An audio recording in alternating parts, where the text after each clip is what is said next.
జై శ్రీరామ్. నమస్కారం అండి. 2025 సంవత్సరంలో శని గ్రహ మార్పు అనేది జరుగుతున్నది.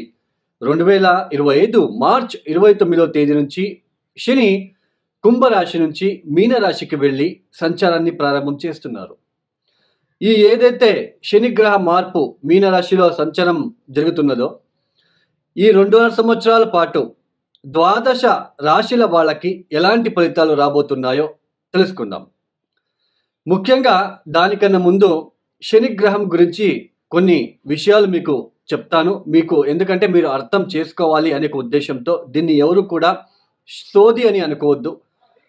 ఇక్కడ ముఖ్యంగా మన జన్మ జాతకంలో శని ఏ స్థానాల్లో ఉన్నాడు, ఎలాంటి సిచ్యుయేషన్లో ఉన్నాడో తెలుసుకోవాలి.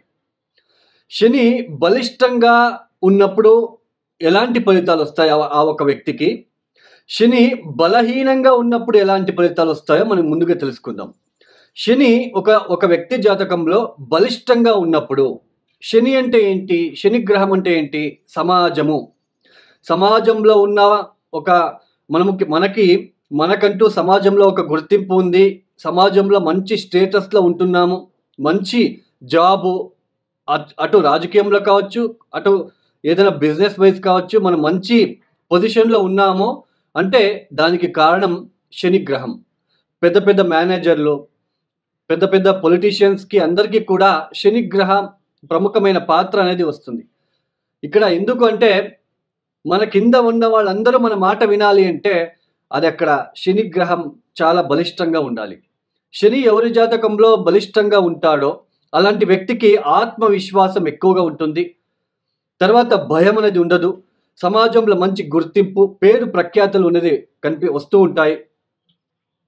తర్వాత ముఖ్యంగా ఈ ఒక జాబ్లో మెయిన్ కర్మకారకుడు, వృత్తికారకుడు శని బలిష్టంగా ఉన్న వ్యక్తి జాతకులకి ఉద్యోగం విషయంలో ఎటువంటి ఇబ్బందులు ఉండవు. తర్వాత సమాజంలో కీర్తి ప్రతిష్టలు ఎక్కువ అవుతూ ఉంటాయి రోజు రోజుకి కూడా.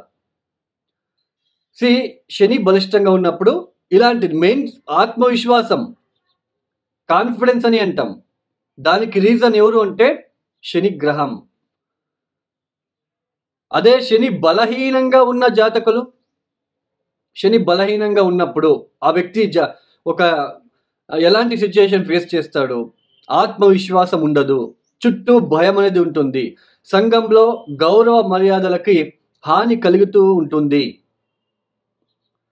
తర్వాత వృత్తి వ్యాపారంలో అభివృద్ధి లేకపోవడము, ఏ చిన్న వృత్తి చేసుకుంటూ లైఫ్ని లీడ్ చేయవలసిన ప్రమేయము, సరైన ఉద్యోగ అవకాశం లేకుండా ఉండడము, ఇలాంటివన్నీ కూడా శని బలహీనంగా ఉన్నప్పుడు జరుగుతాయి. ఆ వ్యక్తి అంటే ఆ దశ వచ్చినప్పుడు, లేదా శని ఏ స్థానంలో ఉన్నాడు మీరు ఒకసారి చూడండి. ఇప్పుడు మీనరాశికి వెళ్ళి సంచారాన్ని ప్రారంభం చేస్తున్నారు శని గ్రహం. మీనరాశిలో అష్టకవర్గ బిందువులు ఎన్ని ఇచ్చారో చూసుకోవాలి. అష్టకవర్గ బిందువులు చాలా ఇంపార్టెంట్.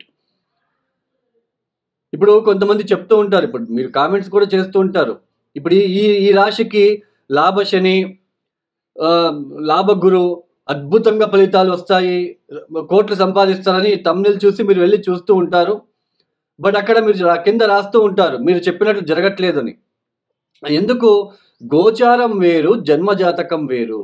ఎలా మ్యాచ్ చేసుకోవాలి గోచారానికి, జాతకానికి? ఇప్పుడు మీకు ఒక ఎగ్జాంపుల్ ఇస్తాను. ఇప్పుడు మీకు తెలుసు ఆల్రెడీ ఏలనాటి శని, అర్ధాష్టమ శని, పంచమ శని, అష్టమ శని అని ఈ ఒక జన్మరాశి నుంచి, అంటే చంద్రుడు ఏ రాశిలో ఉంటాడో అది మనకి జన్మరాశి. ఆ జన్మరాశి నుంచి వ్యయస్థానానికి వచ్చినప్పుడు మనకి ఏళ్ళనాటి శని ప్రారంభం. ఏళ్ళనాటి శని అంటే 7.5 సంవత్సరాల పాటు ఉంటుంది. ఇక్కడ వ్యయస్థానంలో 2.5 సంవత్సరాలు, జన్మరాశికి వచ్చినప్పుడు 2.5 సంవత్సరాలు, ద్వితీయానికి జన్మరాశి నుంచి నెక్స్ట్ హౌస్ ద్వితీయానికి వచ్చినప్పుడు 2.5 సంవత్సరాలు, ఇలా 7.5 సంవత్సరాలు. అర్ధాష్టమ శని అంటే జన్మరాశి నుంచి చతుర్థ భావానికి శని సంచారం చేసేటప్పుడు దాన్ని అర్ధాష్టమ శని అంటాం. పంచమ శని చంద్రుడున్న రాశి నుంచి పంచమ స్థానానికి వచ్చినప్పుడు దాన్ని పంచమ శని అంటాం. ఇలాంటి ఒక సిచ్యుయేషన్ ఉన్నప్పుడు ఇప్పుడు మీకు మీనరాశికి వెళ్ళి శని సంచారం ప్రారంభం చేస్తున్నారు. మీ జాతకంలో మీన రాశిలో శని ఎన్ని అష్టకవర్గ బిందులు ఇచ్చారో చూసుకోవాలి. ఏ 0, 1, 2, 3 ఇచ్చి ఉంటే ఆ ఒక ప్లేస్‌లో శనికి అక్కడ బలహీన పడ్డాడు అని అర్థం. బలహీన పడినప్పుడు ఆయన ఇబ్బందులు పెడుతూనే ఉంటాడు. ఈవెన్ ఏళ్నాటి శని, అర్ధాష్టమ శని కూడా. ఈవెన్ లాభస్థానానికి వచ్చినప్పుడు కూడా అష్టకవర్గ బిందువులు చాలా ఇంపార్టెంట్.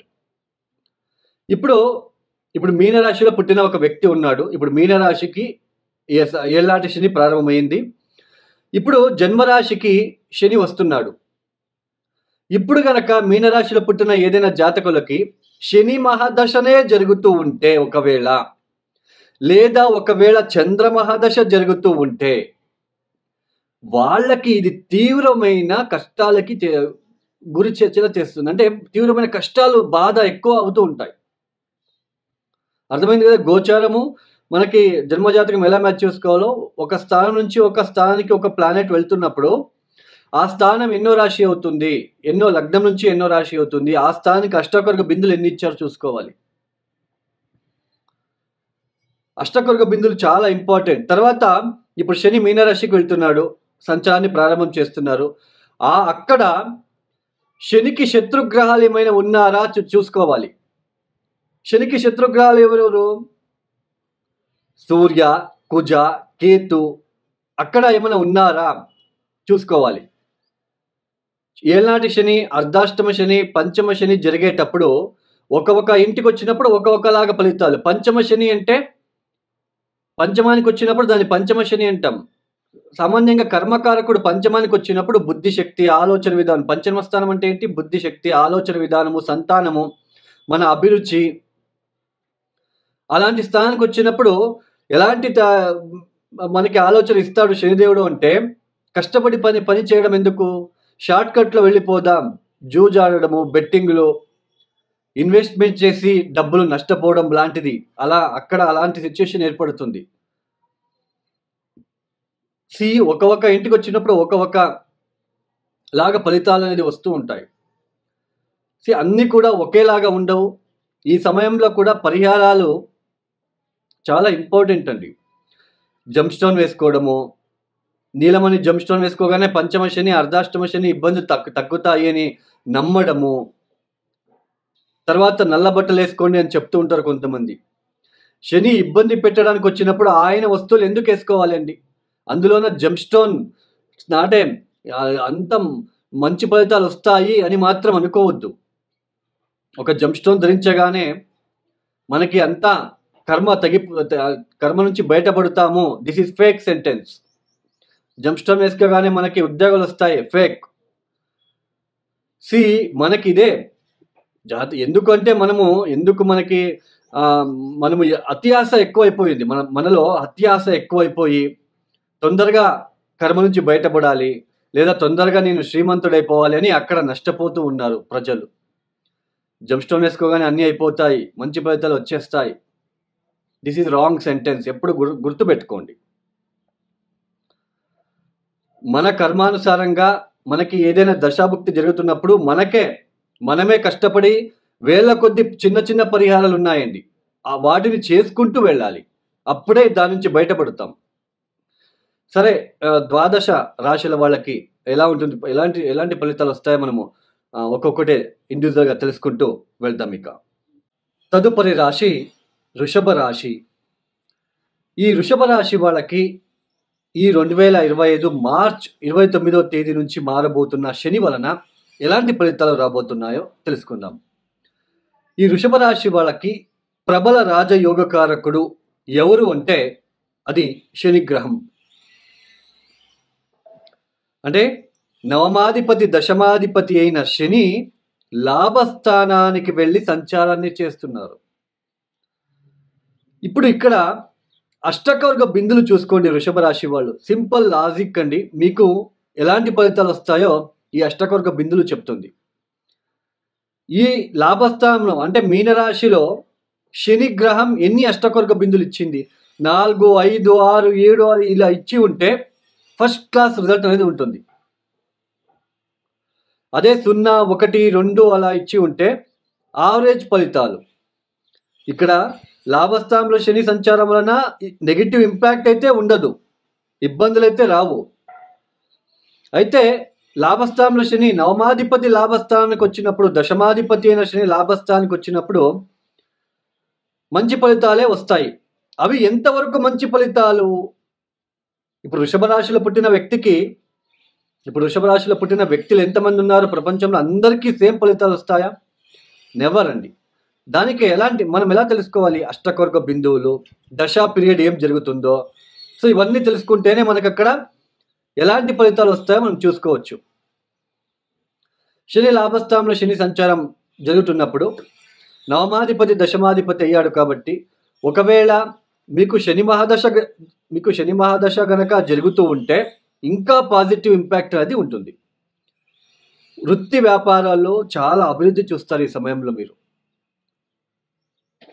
ఇన్ని రోజులు కనుక గత ఈ 2.5 సంవత్సరాలు కూడా ఎవరైతే వృత్తి వ్యాపారాల్లో బాధపడుతూ లాసెస్ ఫేస్ చేస్తున్న వాళ్ళు కూడాను ఈ సమయంలో ఏదైతే లాభస్థానంలో శని సంచారం వలన హై ప్రాఫిట్ చూస్తారు. మంచి జాబ్లో అభివృద్ధి, మేనేజర్ లెవెల్లో అలాంటి ప్రమోషన్ రావాలని కోరుకుంటున్న వాళ్ళకి అలాంటి ప్రమోషన్లు రావడము, విదేశీయానం కూడా ఇక్కడ ఈ సంవత్సరం కనిపిస్తున్నది ఈ వృషభ రాశి వాళ్ళకి. అది ఎంతవరకు మనకి ఫలితాలు వస్తాయి అనేది అష్టకొర్గ బిందులు చూసుకోవాలి. అష్టకొర్గ బిందులు చాలా ఇంపార్టెంట్. అంటే ఇప్పుడు ఇన్ని రోజులు ఈ 2022, 23, 24 అంతా కూడాను శని దశమ స్థానంలో సంచారం చేశారు. చాలా మందికి ఉద్యోగంలో చాలా ఒడిదుడుకులు, ఇబ్బందులు ఫేస్ చేశారు. ఎందుకు? అక్కడ అష్టకొర్గ బిందులు ఎక్కువ ఇచ్చి ఉంటే ఫేస్ చేయరు. తక్కువ ఇచ్చిన వాళ్ళు చాలా ఎక్కువ ఫేస్ చేసి ఉంటారు. ఇప్పుడు లాభస్థానానికి వస్తున్నాడు. మీరు ఏదైనా ప్రమోషన్ కోసం వెయిట్ చేస్తున్న వాళ్ళు, బిజినెస్ ఎక్స్పాన్షన్ చేస్తున్న వాళ్ళు, ఈ సమయంలో చాలా మంచిది. శనికి సంబంధించిన బిజినెస్, కోల్ బిజినెస్, బొగ్గుల బిజినెస్, మెకానికల్ ఇండస్ట్రీస్, కన్స్ట్రక్షన్ ఫీల్డ్లో ఉన్నవాళ్ళు, పొలిటీషియన్స్, వీళ్ళందరికీ కూడా ఎక్సలెంట్గా ఉంటుంది. అది ఎంతవరకు ఎక్సలెంట్గా ఉంటుంది? అష్టకొర్గ బిందులు చూసుకోవాలి. సో మీకు అర్థం అవ్వాలనే ప్రతి ఒక్కటి కూడా కరెక్ట్గా ప్రొసీజర్ ప్రకారంగా మీకు ఎక్స్ప్లెయిన్ చేస్తున్నాను. వృషభ రాశిలో లాభస్థానంలో శని సంచారం, కోట్లు సంపాదిస్తారు అని తమ్ముళ్ళు పెడుతూ ఉంటారు కొంతమంది. ఇది ఫేక్. ఇది ఎప్పుడు గుర్తుపెట్టుకోండి. అందుకే కింద మళ్ళీ మీరు రాస్తూ ఉంటారు కామెంట్ సెక్షన్లో, మీరు చెప్పినట్టు మాకేం జరగట్లేదు అని. ఎందుకు? మీకు అష్టకొర్గ బిందులు తక్కువ ఇచ్చి ఉంటే యావరేజ్గా ఉంటుంది. ఇన్నాళ్ళు ఏదో ఉద్యోగంలోకి ఇబ్బంది పడుతున్నారు, ఏదో కాస్త ఏదో ఒక ఉద్యోగం దొరుకుతుంది, ఆ ఉద్యోగంలో చిన్నపాటి లాభాలు చూసుకుంటూ ఈ సమయంలో మీరు వెళ్తారు. ఉద్యోగంలో అయితే ఇబ్బందులు రాదు. అది పెద్ద ఉద్యోగమా చిన్న ఉద్యోగమా డిపెండ్స్ ఆన్ అష్టకొర్గ బిందువులు. బిజినెస్ ఎక్స్పాన్షన్ చేస్తారు, ఎంత కోట్లు పెట్టి ఎక్స్పాన్షన్ చేస్తారా, ఏదో ₹1,00,000 పెట్టి ఎక్స్పాన్షన్ చేస్తారా, అది మీ అష్టకొర్గ బిందువుల మీద డిపెండ్స్ అయ్యి ఉంటుంది. ఈ సమయంలో మీ లేబర్స్ని, మీ కార్మిక మీ కింద పనిచేసే వాళ్ళని చులకగా చూడొద్దండి. వాళ్ళకి ఏ హాని చేయొద్దండి. చాలా బాగా చూసుకోండి. ఈ సమయంలో కొంచెం శనివారం కూడా, లేదంటే నెలకి ఒకసారి వచ్చే శని త్రయోదశి రోజు శివుడికి తైలాభిషేకం చేయించుకోండి నువ్వుల నూనెతో. శనివారం బెడ్షీట్లని డొనేషన్ ఇవ్వండి. ఈ యొక్క వీడియో మీకు నచ్చితే లైక్ చేయండి, షేర్ చేయండి, సబ్స్క్రైబ్ చేసుకోండి. మరియు ఎవరికైనా పర్సనల్ హారోస్కోప్ కన్సల్టేషన్ కావాలనుకుంటే డిస్ప్లే అవుతున్న నంబర్కి నేరుగా మీరు కాంటాక్ట్ అవ్వచ్చు. నేనే స్వయంగా మీకు కాల్ రిసీవ్ చేసి మాట్లాడతాను. చాలా సింపుల్ రెమెడీస్ నా దగ్గర ఉంటాయి. పెద్ద హోమాలు, జంప్ స్టోన్ మాత్రం నేను అస్సలు ప్రిఫర్ చేయను. జంప్ స్టోన్ వేసుకోగానే మన తలరాతలు మారిపోతాయి. దిస్ ఈజ్ ఫేక్ సెంటెన్స్, బాగా గుర్తుపెట్టుకోండి. ఇక ధన్యవాదములు. సర్వే జనం సుఖినో భవంతు. జై శ్రీరామ్.